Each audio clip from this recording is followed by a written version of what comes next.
भाई पवार ऐसा लग रहा है फिर से खेला करने वाले हैं। महाराष्ट्र में एक और सियासी हंगामा होने वाला है क्योंकि कैबिनेट की मीटिंग से महज 10 मिनट में निकल गए अजीत पवार। लोगों ने कहा कि हुस्न की अदा बेवजह तो नहीं, कुछ तो है जिसकी पर्देदारी है।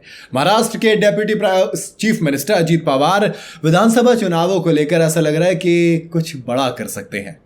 एनसीपी की राष्ट्रीय कार्यकारी अध्यक्ष प्रफुल्ल पटेल ने कहा था कि एक बड़ा अनाउंसमेंट होने वाला है।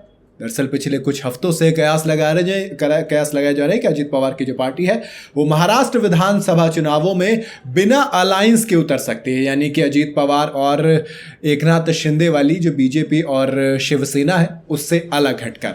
और अगर ऐसा होता है तो ये महाराष्ट्र की राजनीति में एक और बड़ा सियासी मोड़ होगा। सवाल आता है कि क्या वाकई में अकेले लड़ेंगे? इंडियन एक्सप्रेस की एक रिपोर्ट के मुताबिक पिछले कुछ वक्त से और पिछले कुछ दिनों से महाराष्ट्र के सीएम एकनाथ शिंदे और डेप्यूटी सीएम अजीत पवार के बीच कुछ तो है जो सही नहीं है। ऐसे में महाराष्ट्र विधानसभा चुनावों को लेकर पवार जल्द ही अपनी नए प्लानिंग की अनाउंसमेंट कर सकते हैं। और रिपोर्ट के मुताबिक बीजेपी का भी एक धड़ा यही चाहता है कि अजीत पवार का जो ये महायुक्ति गठबंधन है वो ये अलग हो जाए। इससे ये 3 पार्टियों का गठबंधन जिसके अंदर भारतीय जनता पार्टी, एकनाथ शिंदे वाली शिवसेना और अजीत पवार वाली राष्ट्रवादी कांग्रेस यानी कि एनसीपी शामिल है।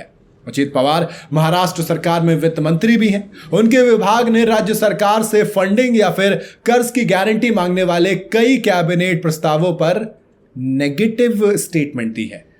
कई ऐसे भी मामले आए जिसमें कैबिनेट ने वित्त मंत्रालय या फिर जो फाइनेंशियल डिपार्टमेंट है उनकी स्टेटमेंट को नजरअंदाज करते हुए मंजूरी भी दे दी, यानी कि उठापटक तो चल रही है। कैबिनेट की बैठक छोड़ने जाने पर अजीत पवार ने फिर सफाई भी दी। इससे पहले महाराष्ट्र विधानसभा चुनावों को लेकर 10 अक्टूबर को कैबिनेट की एक इंपॉर्टेंट मीटिंग होती है।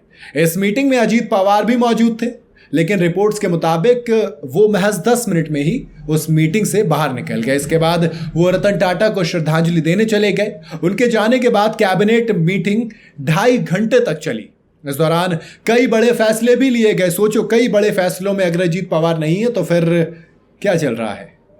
ये बातें सामने आई तो कहा जाने लगा कि अजीत पवार नाराज चल रहे हैं, लेकिन उनकी तरफ से इन कयासों को महज एक अफवाह बताया गया। एक पर्टिकुलर स्टेटमेंट भी जारी की गई और कहा गया कि मैं कैबिनेट की बैठक से 10 मिनट में निकल गया। ये पूरी तरह से झूठ है। मेरी उदगीर लातूर में पहले से एक इवेंट है, वो फिक्स था, इसलिए मुझे फ्लाइट पकड़नी पड़ी।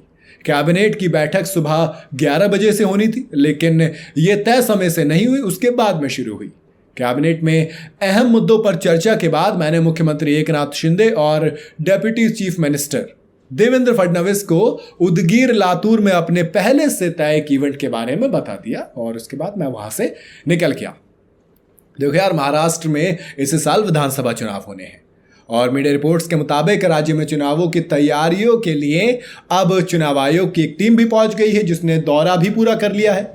तो ऐसे में कहा जा रहा है कि महाराष्ट्र में दिसंबर से पहले कभी भी इलेक्शंस हो सकते हैं, क्योंकि जो मौजूदा विधानसभा है उसका कार्यकाल 26 नवंबर को पूरा हो जाएगा। ऐसे में उस 26 नवंबर से पहले इस तरीके से मीटिंग से निकलना, फिर कई सारी स्टेटमेंट्स देना, नेगेटिव स्टेटमेंट, तो दोस्त कहते हैं राजनीति में कुछ भी बेवजह नहीं होता। बाकी देखते हैं आपको क्या लगता है कि अजीत पवार अकेले लड़ेंगे और एक बार फिर से वो बीजेपी को धोखा देंगे? क्या लगता है आपको? बताइए जरूर कमेंट के अंदर। वीडियो अगर आपको पसंद आई हो तो इसे लाइक और शेयर जरूर करें। जाते जाते चैनल को फॉलो और सब्सक्राइब जरूर करते जाइएगा।